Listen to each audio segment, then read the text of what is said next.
What we're about to tell you is accurate. It's not a theory. It happened, and we can prove it. Other news organizations could prove it too. They've simply chosen not to. The position of corporate media across the country this week has been very simple. There was no voter fraud. The New York Times, once the paper of record, declared that as fact this morning across the entire front page. Look at this banner headline. Election officials nationwide find no fraud. No fraud, none. End of story. Move on and listen to Kamala. You're hearing virtually the same thing from everyone in the media. Everyone. At CNN, the anchors have been repeating the approved message for days. They say it with a kind of brittle intensity that suggests precisely because they don't really believe what they're saying, you absolutely must believe it. Shut up and accept the verdict, America. Sources tell CNN that top aides are suggesting that the defeated President Trump, hold rallies to drum up bogus conspiracies about election fraud. The GOP keeps spreading completely unsubstantiated claims of voter fraud. The Attorney General now telling federal prosecutors to look into those unsubstantiated claims of voter fraud. There is no evidence of widespread voter fraud, no evidence of widespread flaws in the mail-in voting process. Bogus conspiracy theories, completely unsubstantiated claims of voter fraud. They say it again and again, but what exactly are they talking about? They won't tell you, so we're going to tell you. Right now, fewer than 15,000 votes separate Donald Trump from Joe Biden in the state of Georgia. It's close enough that it's worth getting specific about what happened there. And Georgia's Secretary of State has now confirmed there will be a hand recount of all votes cast in Georgia. Among those votes, auditors will find a ballot cast by a woman called Deborah Jean Christensen. It'd be hard to find anyone who's got a bad word to say about Deborah Jean Christensen. She was well known in her community for years as a bird watcher, an avid gardener, a committed fan of the Georgia Bulldogs. Those who knew her were sad when she died last May, and they might be surprised to learn that even after her death, Deborah Jean Christensen still managed to register to vote and then cast a ballot, presumably for Joe Biden. In some ways, it's an inspiring story, the triumph of voting over death. And no one quite embodies that story like James Blaylock of Covington, Georgia. Mr. Blaylock was a mailman for 33 years until he passed away in 2006. 14 years later, according to state records, he was still mailing things. James Blaylock cast a ballot in last week's election. How did he do that? It might be worth asking the New York Times. Maybe James Blaylock was just one of those extraordinary mail carriers. Neither rain, nor snow, nor gloom of night, nor even death itself could keep him from the mail. In his case, maybe voting from the grave wasn't really fraud, it was just commitment. Okay, but what about Linda Kessler of Nicholson, Georgia? Linda Kessler died in 2003. 17 years later, she was still voting in presidential elections. Edward Swinott of Trenton, Georgia, spent his life working construction and teaching school. In his spare time, he loved bluegrass music. According to those who knew him, he played multiple instruments and enjoyed jam sessions. When he died 5 years ago at the age of 82, it seemed like he was gone from this world for good. But no, last week he voted for president. And he wasn't the only one. On your screen right now, you will see the names of other deceased voters. Every one of them played a role in last week's presidential election. As of tonight, there aren't enough of them to alter the outcome. That could change as we learn more. But for the moment, the point is, they exist. They are dead, but they voted anyway. The question is, how did they do that? How exactly did they cast their ballots? And the short answer is, by mail. Dead people tend to vote more often when you make it easier for them to vote. They're like any other group. And this year, we made it much easier for the dead to vote. States sent ballots and registration forms to millions of people totally unsolicited. The pretext was COVID. We had to do this for public health reasons, remember? We had no choice. It was a public health emergency. The effect was to encourage fraud. One 2012 study by Pew found there were close to 2 million dead people still on voter rolls around this country.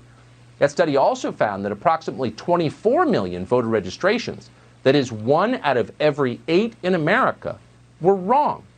They were no longer valid, or they were significantly incorrect. Close to 3 million people in America had registrations in more than one state. 3 million. So what happens if you start sending ballots and registrations to lists like this? well, you're guaranteed to increase the amount of fraudulent voting. And that's exactly what Democrats did. Republicans, we should add, let them do it. Take the state of Nevada, where Joe Biden is currently leading Donald Trump by fewer than 40,000 votes. This year, state Democrats and their lawyers made certain that Nevada sent ballots, not ballot applications, but actual ballots, to every single registered voter in the state, whether they requested those ballots or not. And they did this even though they knew, they were perfectly aware, that more than 41,000 people who are registered to vote in Nevada haven't voted or updated their registrations in more than 10 years. Why? Because many of these people are dead or gone, but they got ballots anyway. One of those people was a former elementary school teacher called Rosemary Hartle. According to her 2017 obituary, Rosemary Hartle was a loving, fun, sassy, and sarcastic in a fun way. Beautiful, powerful, relentless, and inspiring. Sadly, now she's gone. But her voter registration remains. She's still on the rolls. Someone received Rosemary Hartle's ballot in the mail and then cast it. Who did this? We don't know who did it. We wish we did. We should know. It's fraud. It's a threat to our system, and it's being hidden by a news media totally vested in a Joe Biden presidency. Again, we have a right to know, we have an obligation to know much more about this. But thanks to the media blackout, it is left to independent conservative sites, places like The Federalist, to report what the rest should be reporting but are not. Thanks to The Federalist, we know that on October 9th, for example, a man called Fred Stokes Jr. received an unsolicited ballot in Clark County, Nevada. That's where Las Vegas is. 3 weeks later, the county received his ballot back by mail. Voting records indicate that ballot was, quote, completed. Fred Stokes voted for president. But Fred Stokes had been dead for 3 years. He died in June of 2017 at the age of 92. How'd that happen? We don't know. No one's reporting on it. In Pennsylvania, the state that made Joe Biden the president-elect, there are likely quite a few dead voters. How do we know that? Because the state told us. According to a report from last December, less than a year ago, from the state's Department of Auditor General, nearly 3,000 potentially deceased voters remained on the voter rolls in Pennsylvania. The Trump campaign says it has found evidence that some of them voted this year. For example, on October 24th, Allegheny County officials mailed a ballot to one Denise Odnick. She died 2 days before. Yet somehow records show that county officials received that ballot back, completed, voted for president, on November 2nd. Again, we're showing you more names on the screen just like Denise Odnick's. We can confirm that they all voted in the election last week, and all of them were dead when they did so. None of this is conjecture. It's not one of those bogus conspiracy theories that CNN worries about. It is entirely real. Why did it happen? How can we prevent it from happening again? Those are the questions. The first is very simple to answer. Democrats did it. They understand that when you send mail-in ballots to an entire unverified voter roll, you can't really know who's voting. But just to make certain that fraud remained likely, Democrats filed lawsuits in Nevada to eliminate signature verification. Think about that.